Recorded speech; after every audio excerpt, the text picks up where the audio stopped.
Behind the worship. A lot of different ways to do church, all right? You can read way back when, in the scriptures, thousands of years ago, they prayed, God gave them wisdom, and that's kind of how they ran, quote unquote, church, okay? Because they met in homes. They didn't really have church like we have church today. But I imagine that people were, seeking God for wisdom on how to do church services like we do church services today. So, but we get caught up in that a lot of times, like the type of music that we do, how you should preach. There's different ways. Some people are more charismatic than others. Some people, they make you stand up, sit down, stand up, sit down. Some people are very, they got tambourines under the pew for you to shake around. You got people dancing, you got people crying out. Some people are very reserved, some people are falling asleep. Different ways, all right? I don't know if falling asleep is the way to worship God, but maybe, I don't know.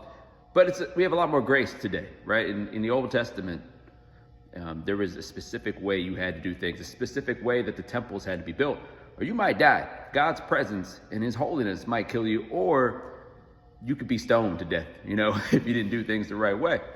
It's just kind of how it was. So, but now that we have so much grace, but the same spirit of worship needs to be there. I think the problem is you have times where people will try to manufacture certain things. You're trying to manufacture reverence, but you can't be manufactured. All right, it's either there or it's not, and that might look differently.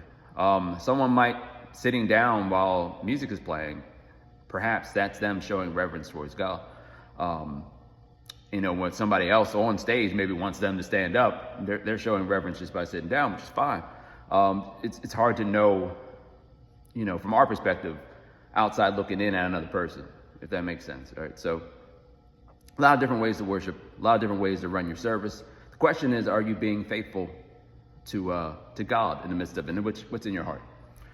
Because there's so many different ways to do things, so many different ways to do outreach, so many different ways to do church, so many denominations. We get caught up in our differences when really we need to be connecting over just Jesus and worshiping God and loving one another. All right. So to sum up, let's make sure our hearts are right before the Lord. Sometimes we're going to feel God's presence intensely. Other times you might not feel God's presence at all. But it doesn't mean that God's like forsaking you or anything like that. Just continue to be faithful. And in that faithfulness, it's also worship. So when we come together, let's worship God. Let's love each other. Let's not get caught up in all this pettiness of how we run services, how this person preaches, or the style of that music. I mean, all that stuff is such a distraction, and the enemy uses that. So let's keep ourselves caught up in worship and loving each other, and really appreciate our differences as well. I feel like there is appreciation for how people worship God differently, how people preach differently, how the different styles of music, the different songs, how songs were done hundreds of years ago versus how songs are done today. I think there's an appreciation there, which can be worshipful if we'll just let ourselves do that and quit getting caught up in all this nonsense. Okay? Worship God. Make sure your heart's right. Let's encourage one another to do that. And glory be to God.